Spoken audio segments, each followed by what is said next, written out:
الحمد لله رب العالمين والعاقبة للمتقين والصلاة والسلام على أشرف الأنبياء وسيد المرسلين وعلى آله وأصحابه وأتباعه إلى يوم الدين أما بعد جنازے کے مسائل کے تعلق سے محدث عصر علامہ محمد ناصر الدین البانی رحمہ اللہ کی کتاب احکام الجنائز و بدعها کو ہم سلسلے وار پڑھ رہے ہیں۔ آج انشاءاللہ مسئلہ نمبر 66 اور مسئلہ نمبر 66 اور 67 یہ دو مسئلے انشاءاللہ ہم آج کے درس میں پڑھیں گے۔ یہ مسئلہ ہے، شیخ فرماتے ہیں، شیخ البانی رحمہ اللہ فرماتے ہیں کہ والی ریاست یعنی حاکم یا حاکم کا نائب یہ جنازے کی امامت کا زیادہ حقدار ہے جنازے کے ولی کی بنسبت، یعنی جو جنازے کے رشتہ دار ہیں، جو میت کے رشتہ دار ہیں، جو میت کے سرپرست ہیں، ان کے مقابلے میں مسلمانوں کا حاکم یا نائب حاکم جنازے کی امامت کا زیادہ حقدار ہے، کیونکہ اس سلسلے میں ابو حازم کی حدیث ہے، کہتے ہیں کہ میں اس دن حاضر تھا جب حسن ابن علی رضی اللہ عنہ کا جنازہ لایا گیا، جس دن ان کی وفات ہوئی، اور میں نے حسین ابن علی جو حسن رضی اللہ عنہ کے بھائی تھے، حسین ابن علی رضی اللہ عنہ کو دیکھا کہ وہ ان دنوں میں جو مدینہ کے امیر تھے سعید ابن العاص ان سے کہہ رہے تھے اور ان کی گردن میں کوچا لگا کے ان سے کہہ رہے تھے آگے بڑھیے، یعنی جنازہ پڑھانے کے لیے آگے بڑھیے، اگر ایسی بات نہ ہوتی کہ یہ سنت ہے تو میں آپ کو آگے نہیں بڑھاتا۔ کیا سنت ہے؟ یعنی جو مسلمانوں کا حاکم ہے، مسلمانوں کے حاکم کا نائب ہے، ظاہر بات ہے خلافت اور امارت اصل یہ مدینہ میں نہیں تھی، بلکہ مدینہ میں یہ سعید ابن العاص رضی اللہ عنہ، یہ صحابی ہیں، یہ معاویہ رضی اللہ عنہ کی طرف سے مدینہ کے امیر تھے، مدینہ کے والی تھے، مدینہ کے گورنر تھے۔ ان کے سلسلے میں علامہ البانی رحمہ اللہ لکھتے ہیں کہ انہیں نبی کریم صلی اللہ علیہ وسلم کی رویت اور آپ کے دیدار کا شرف حاصل ہے۔ نبی کریم صلی اللہ علیہ وسلم کی جب وفات ہوئی تو یہ 9 سال کے تھے۔ کون یہ؟ سعید ابن العاص رضی اللہ عنہ، اور یہ نہایت باوقار اور بردبار شخص تھے، اشراف قریش میں سے تھے، اور عثمان رضی اللہ عنہ کے لیے جن لوگوں نے قرآن مجید کی کتابت کی تھی ان میں سے ایک تھے۔ عثمان رضی اللہ عنہ نے انہیں کوفہ پر گورنر بنایا تھا، اور انہوں نے لوگوں کو لے کر طبرستان میں غزوہ کیا تھا، اور ایسے ہی معاویہ رضی اللہ عنہ نے ان کو مدینہ پر امیر مقرر کیا تھا۔ ان کی وفات سن 58 ہجری میں مدینہ سے 3 میل کی دوری پر عرصہ کے مقام پر ہوئی، اور بقیع کے قبرستان میں دفن کیے گئے۔ تو جو اس وقت کے امیر مدینہ تھے سعید ابن العاص رضی اللہ عنہ، ان سے حسین ابن علی رضی اللہ عنہ نے کہا کہ آپ آگے بڑھیے، آپ جنازہ پڑھائیے، اور اگر یہ چیز سنت نہ ہوتی تو میں آپ کو آگے نہیں بڑھاتا۔ راوی کہتے ہیں وَكَانَ بَيْنَهُمْ شَيْءٌ، اور ان دونوں کے درمیان یعنی حسین رضی اللہ عنہ اور سعید ابن العاص رضی اللہ عنہ کے درمیان کچھ ناراضگی تھی، تو اس لیے وہ ایسی بات کہہ رہے تھے۔ بہرحال اور یہ تو رہی روایت امام حاکم اور امام بزار کی، اور ایسے ہی طبرانی اور بیہقی کی۔ بیہقی میں اتنے الفاظ مزید ہیں جو علامہ البانی رحمہ اللہ ذکر کر رہے ہیں کہ اس موقع پر ابو ہریرہ رضی اللہ عنہ نے کہا کہ کیا بات ہے، اپنے نبی کے نواسے کی تربت پہ، اپنے نبی کے نواسے کو مٹی دینے کے وقت میں تم اپنے دلوں کا غبار نکال رہے ہو، جبکہ ابھی مٹی میں انہیں دفن کرنا ہے۔ اور میں نے رسول اللہ صلی اللہ علیہ وسلم کو فرماتے ہوئے سنا ہے، من احبہما فقد احبنی، جس شخص نے ان دونوں سے، کون؟ حسن اور حسین جو نبی صلی اللہ علیہ وسلم کے نواسے ہیں، اور جس شخص نے ان دونوں سے محبت کی اس نے مجھ سے محبت کی، اور جس شخص نے ان دونوں سے بغض رکھا اس نے مجھ سے بغض رکھا۔ تو یہ ابو ہریرہ رضی اللہ عنہ نے اس موقع پر ان دونوں کا مقام بیان فرمایا۔ یہ زیادہ الفاظ مسند احمد میں بھی ہیں۔ اور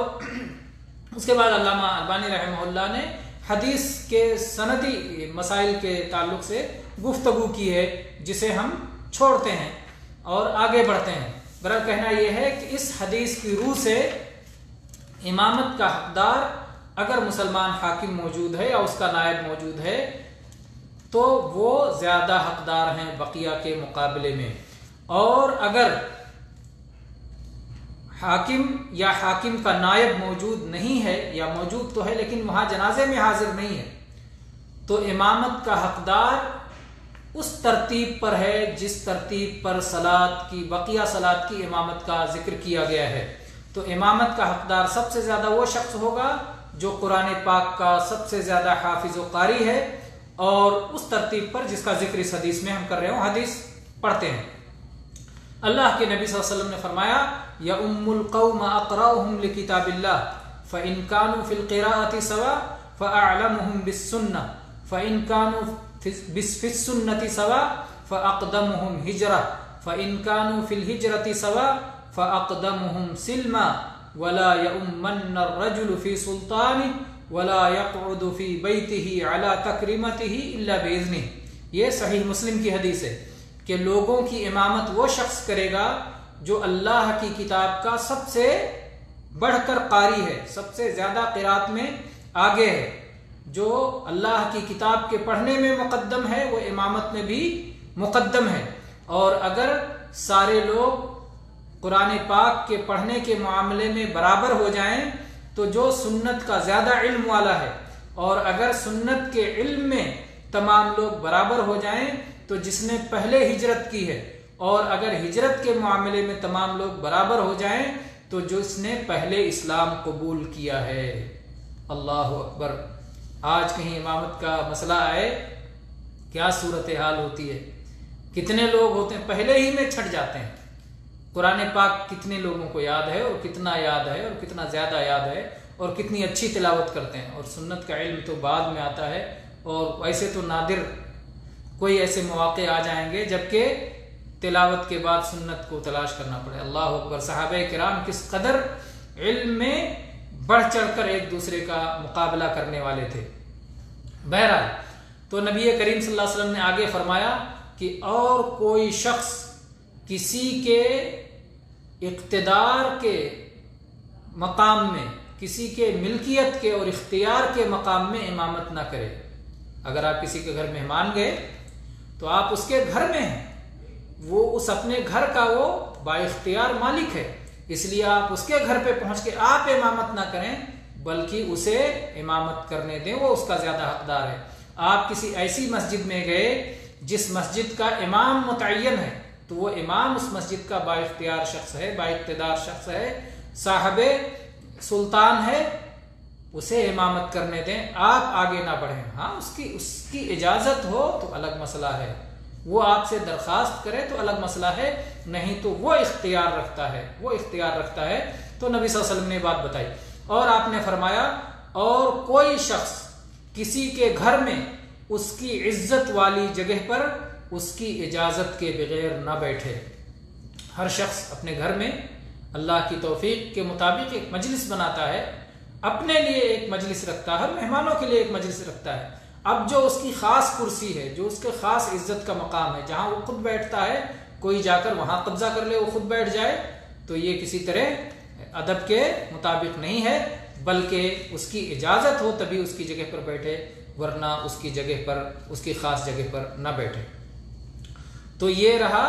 مسئلے کی ترتیب کہ پہلے قرآن کا بڑا قاری، اور جب اس میں برابر ہو جائیں تو حدیث کا جو زیادہ عالم ہو، اور جب اس میں بڑے ہو جائیں، جب اس میں برابر ہو جائیں، یکساں ہو جائیں، تو جو پہلے ہجرت کیا ہو اور ہجرت میں بھی یکساں ہو جائیں، تو جو پہلے اسلام لایا ہو، یہ حدیث میں یہ ترتیب بتائی گئی ہے۔ اور حقیقت یہ ہے کہ اس سے زیادہ جو بہت سارے فقہا نے اس سے زیادہ جو ترتیبات بتائی ہیں ان کی کوئی ضرورت ہی نہیں ہے، وہ بلا وجہ کی تفریع ہے۔ جو فرضی مسائل بیان کیے گئے ہیں، اور فرضی مسائل یہ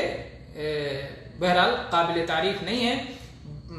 اور بلکہ انہیں چھوڑنا چاہیے اور انہیں رد کرنا چاہیے۔ آگے چلتے ہیں، اور پھر شیخ فرماتے ہیں اگر قرآن پاک کا سب سے قاری جو شخص معلوم ہو وہ بچہ ہی کیوں نہ ہو اور نابالغ ہی کیوں نہ ہو، اس کو آگے بڑھائیں گے۔ اگر دیکھا گیا امامت کی ضرورت ہوئی اور دیکھا گیا کہ قرات میں ایک بچہ ہے جو ابھی نابالغ ہے، وہ سب سے زیادہ قرآن کا حافظ ہے اور سب سے اچھا پڑھنے والا ہے، تو اسی بچے کو امام بنائیں گے، کیونکہ اس سلسلے میں عمرو بن سلمہ رضی اللہ عنہ کی حدیث ہے۔ وہ کہتے ہیں کہ ان کی قوم کے لوگ نبی کریم صلی اللہ علیہ وسلم کے پاس پہنچے، اور جب ان کی قوم کا وفد واپس لوٹنے لگا تو ان لوگوں نے کہا یا رسول اللہ من یؤمنا، اے اللہ کے نبی صلی اللہ علیہ وسلم ہماری امامت کون کرائے گا؟ تو اللہ کے نبی صلی اللہ علیہ وسلم نے فرمایا اکثرکم جمعا للقرآن، تم میں جس شخص کو قرآن سب سے زیادہ یاد ہو وہ تمہاری امامت کا مستحق ہے، وہ تمہاری امامت کرائے۔ تو عمر رضی اللہ عنہ کہتے ہیں کہ میری قوم میں مجھ سے زیادہ قرآن پاک کو جمع کرنے والا، یاد کرنے والا کوئی نہیں تھا، میں سب سے زیادہ قرآن پاک کا یاد کرنے والا تھا، لہٰذا ان لوگوں نے مجھے ہی آگے بڑھایا جبکہ میں ابھی بچہ تھا، ابھی میں بالغ نہیں ہوا تھا۔ اور حدیث میں آگے قصہ ہے کہ ایک چادر تھی اور کیا کیا، بہرحال اس کو چھوڑ کر کے آگے اس قصے کو ذکر کیے بغیر ہم آگے بڑھتے ہیں۔ تو کہتے ہیں کہ میں ایک ہی چادر میں پہنے ہوئے تھا، میرے قبیلے جرم کے لوگوں کا جب بھی کوئی مجمع ہوتا اور میں اس میں موجود ہوتا تو میں ہی ان کا امام ہوتا تھا، یعنی قوم کے بزرگ ہوتے، قوم کے جوان ہوتے، قوم کے سارے لوگ ہوتے، اور صلاۃ کا وقت ہوتا اور امامت کی ضرورت پڑتی تو عمرو بن سلمہ رضی اللہ عنہ ہی آگے بڑھتے، کیونکہ یہ سب سے زیادہ قرآن کے یاد رکھنے والے تھے اور سب سے زیادہ قرآن کے پڑھنے والے تھے۔ اور کہتے ہیں اور میں اپنی قوم کے لوگوں کا جنازہ آج تک پڑھا رہا ہوں، صلاۃ پنج وقتہ بھی پڑھاتے تھے اور صلاۃ جنازہ بھی پڑھاتے تھے، کیونکہ یہ قرآن پاک کے عالم تھے۔ یہ سنن نبی داؤد کی صحیح سند سے حدیث ہے، جیسا کہ علامہ البانی ذکر کر رہے ہیں اور کہہ رہے ہیں اس کی اصل صحیح بخاری میں موجود ہے۔ تو بہرحال ان دو مسئلوں پر آج بات کی گئی کہ صلاۃ جنازہ کی امامت کے لیے ترتیب کیا ہوگی، کون زیادہ امامت کا حقدار ہے اور اس کے بعد کون اور اس کے بعد کون۔ ھذا والحمد للہ رب العالمین واللہ اعلم وصلی اللہ علی نبینا وسلم۔